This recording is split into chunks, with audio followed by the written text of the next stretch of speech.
佢有冇我想象中洗得更加乖，定佢有冇 upgrade 咗？應該冇 upgrade 咗洗得幾多。應該冇咯，因為都如果佢有 upgrade，我覺得佢一定會話。係，我都覺得係。定係太遲 check，定係太遲 check in，所以冇得 upgrade。感覺上似你講咁細。係啊，佢個感，我就係睇相覺得佢好大嘅，因為即係你個空間咁大，都係 OK。係啊。你諗下我咁，佢寫話10平方啦，但係我仲可以開到結仲有一嚿位俾我。係啊，我都覺啊。因為起碼佢大得嚟。喺度影，聽朝先影到個景喎要。但係呢度直望出去係一個唔知係咪公共游泳池咩嘢？佢個窗其實攞晒分喎，因為佢瞬間成個空間咁加咗。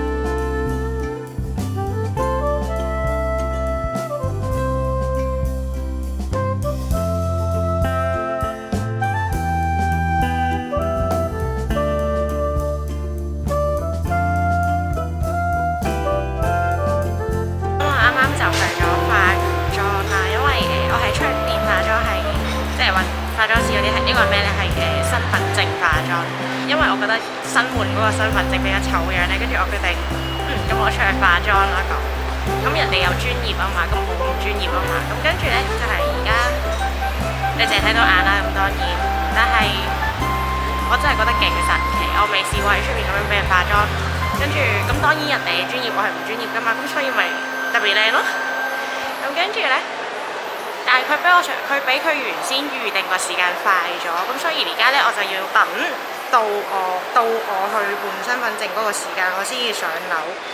咁然之後咧，嗰個化妝師佢有隻貓㗎，咁今日佢帶咗翻去佢 studio 咧，勁得意咯！佢女咧而家英短啦，好嗲咯。陣間換完身份證之後就過去尖沙咀染頭髮。咁我咧平時係喺銅鑼灣染頭髮嘅。咁但係銅鑼灣嗰個髮型師嗰度咧就出咗少少嘅意外啦。咁但係因為我有 book 埋酒店啊嗰啲出嚟住噶嘛，跟住同埋佢嗰度都唔知要搞幾耐咧，佢係冷氣機有問題。咁所以咧，我臨時即刻撲去做。我開始跟呢個髮型師之前咧，另一個髮型師，咁我就嘗試睇下會唔會攝到位俾我啦。跟住成功攝到咧，咁我就突然間過去呢個嘅尖沙咀嗰度染頭髮啦。其實而家出面天氣好好㗎，射上去啲。啊，出邊係酒店嚟喎，呢家星期啦。係咯，而家出面天氣好好，所以都好熱。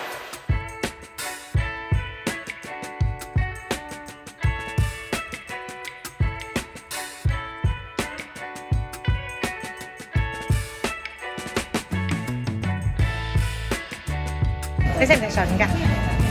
啲筍都唔食，好少我食啊。唔知我屋企係唔咩嘅，我阿媽話呢啲太毒啦，唔好食啊咁樣樣。我媽講嚇，但係佢好食喎，又唔係叫你日日食。佢係毒，但係都可以食。我以為你係唔中意嗰陣味。哦，我冇食過喎，所以我唔知啊。咁留翻條俾你啦。唔要啊！洋葱你一粒都唔好留俾我喎。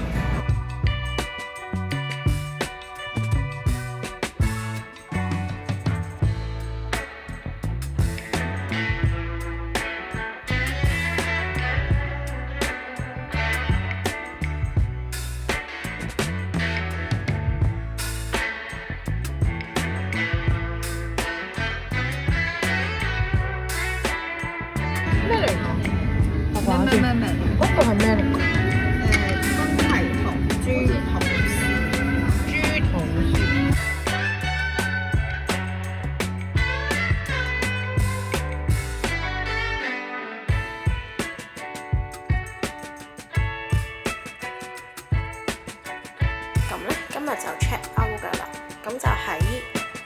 之前日頭嘅時候再影多次啦。佢咧其實蘇花雖然細，但係住得係舒服喎，呢幾晚幾好瞓。可能最重要係個窗嘅問題，所以導致咧佢個空間感好夠嘅。雖然張床咧就好似應該係2尺半床定3尺床咧，但蘇花係瞓得舒服嘅。我唔係啲追求床好大嘅人，因為我亂埋一嚿咁瞓覺。佢呢度係衣櫃嚟嘅，但係佢一打開衣櫃就係咁打一黐咯，因為太多塵啦實在。And then 同埋佢係冇俾水嘅，所以我哋自己抽咗支咁大嘅水翻嚟。咁如果往時咧，我全日都喺酒店嘅話咧，其實呢支水都唔夠嘅，頂多夠我1日半到啦。但係因為呢兩日其實呢幾日我係正常翻工，嗰好長時間其實都唔係喺酒店嘅，得夜晚喺酒店嘅。咁所以就我除第一日飲咗支自己帶嚟嘅2支水，跟住之後買埋呢樽之後咧，就到今日啦。2個人飲喎，呢個數字唔算誇張㗎。佢個衣櫃，哎呀，幾重嘅。不過衣架俾得有啲少。我本身以為佢冇雪櫃，跟住但係因為佢呢邊隻門有少少難趟，佢兩邊門㗎嘛。哎呀，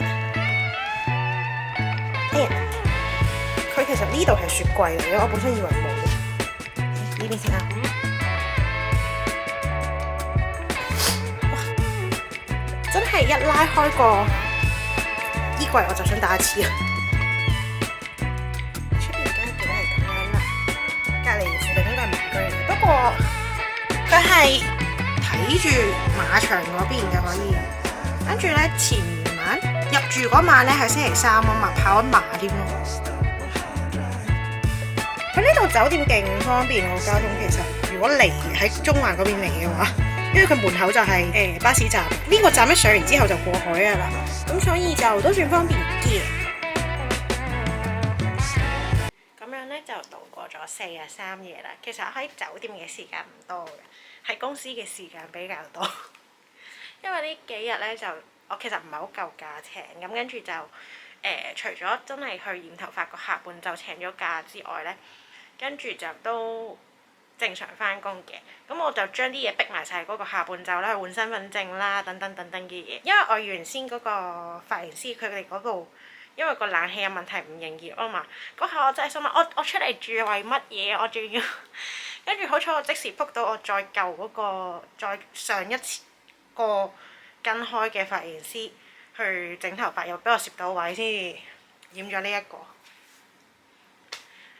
我轉髮型師其實就冇乜特別原因嘅，跟住轉身嗰個咧其實就貪得意嘅，因為佢鋪得太多啲動漫嘅相咧，咁跟住我就屎忽痕去咗試之後咧，咁我個慣性係我換咗一個髮型師我就唔會翻返去上一個度，因為咧唔知大家會唔會發現咧，當你換一個髮型師嘅時候有某啲啦，好自然咁攣住你個頭髮啦，跟住就有少少